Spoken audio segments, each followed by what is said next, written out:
नमस्कार दोस्तों, आज मैं कुछ क्रोध मंत्र के ऊपर चर्चा कर रहा हूँ कि हमें यक्षिणी साधना में या फिर अप्सरा साधना में हमें किसी भी साधना में क्रोध मंत्र का जप नहीं करना चाहिए और भूल कर भी नहीं करना चाहिए ऐसा, क्योंकि उसका हमें काफ़ी जोखिम उठाना पड़ता है और काफ़ी दंड भी उठाना पड़ता है। ऐसी कई मेरे सामने कहानियाँ आई हैं।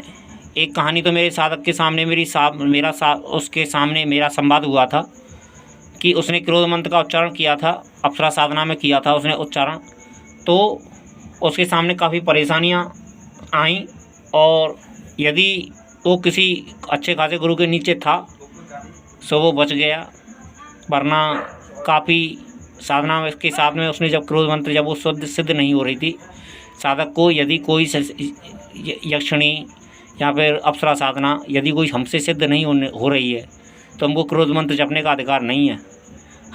यदि हम किसी को ज़बरदस्ती कैसे काबू में कर सकते हैं? किसी को ज़बरदस्ती नहीं करनी चाहिए किसी भी स्त्री के साथ में। यह ज़बरदस्ती ही तो हुई कि यदि हमसे वो स्वेच्छा से नहीं आ रही है या फिर राजी रिश्ते से नहीं आ रही है वो हमारे संपर्क में, या फिर वो हमसे सिद्ध नहीं होना चाह रही है, तो इसका अर्थ क्या यह होता है कि हम उस क्रोध मंत्र का उच्चारण करेंगे। क्रोध मंत्र का उच्चारण समझते हो तुम?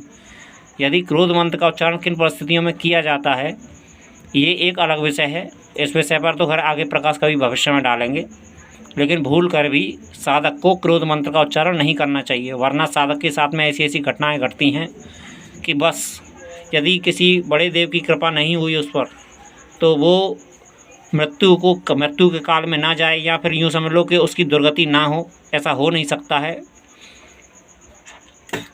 यदि किसी बड़े देव के नीचे है, उसने बड़े देव की आराधना की है, महाशक्तियों की आराधना की है, तो बात एक अलग है कि वो बच के निकल आए उस क्रोध मंत्र जपने के बाद में।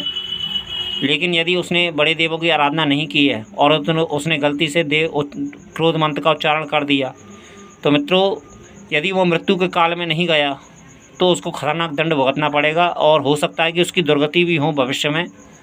तो मित्रों मैं यही कहूँगा कि क्रोध मंत्र का हमें भूल कर भी उच्चारण नहीं करना चाहिए। यदि हमसे कोई, ये ज़बरदस्ती ही तो हुई मित्रों कि यदि कोई स्त्री हमारे राजी हिस्से से हमारे बस में नहीं आ रही है या फिर हमारी बात नहीं मान रही है, तो क्या हम उसके साथ में ज़बरदस्ती करेंगे? ये गलत सिद्धांत है ये। यदि कोई हमारे साथ में स्वेच्छा से नहीं आता है या फिर हमारे साथ में हम उससे विनती करते हैं, प्रार्थना करते हैं और वो फिर भी हमको स्वीकार नहीं कर रहा है, तो इसका अर्थ यह नहीं होता है कि हम उसके साथ में ज़बरदस्ती करें। यह प्रकृति के विधान के खिलाफ़ है, प्रकृति कानून के खिलाफ़ है और ऐसा नहीं करना चाहिए। तुमसे कोई ज़बरदस्ती करेगा तो क्या यदि तुमको कोई पसंद नहीं है चीज़ और तुमसे कोई ज़बरदस्ती करे तो क्या तुम अपने ऊपर इस बात को डिपेंड करो? तो क्या तुम किसी के साथ में तुम्हारे साथ में कोई ज़बरदस्ती करे तो कैसा लगता है? या फिर तुम्हारे साथ में कोई क्रोध से पेश आए या फिर गाली गलौज करे तो तुमको कैसा लगेगा?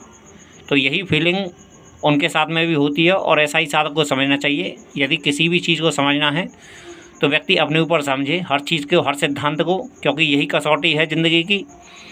और मैं यही कहता हूँ कि साधक गण या फिर जो भी नए साधक हैं या फिर कोई वैसे साधक हैं, क्रोध मंत्र का हमको भूल कर भी उच्चारण नहीं करना चाहिए मित्रों। यह मेरी सलाह नहीं, चेतावनी है कि क्रोध मंत्र का मैंने अभी एक धर्म रहस्य चैनल पे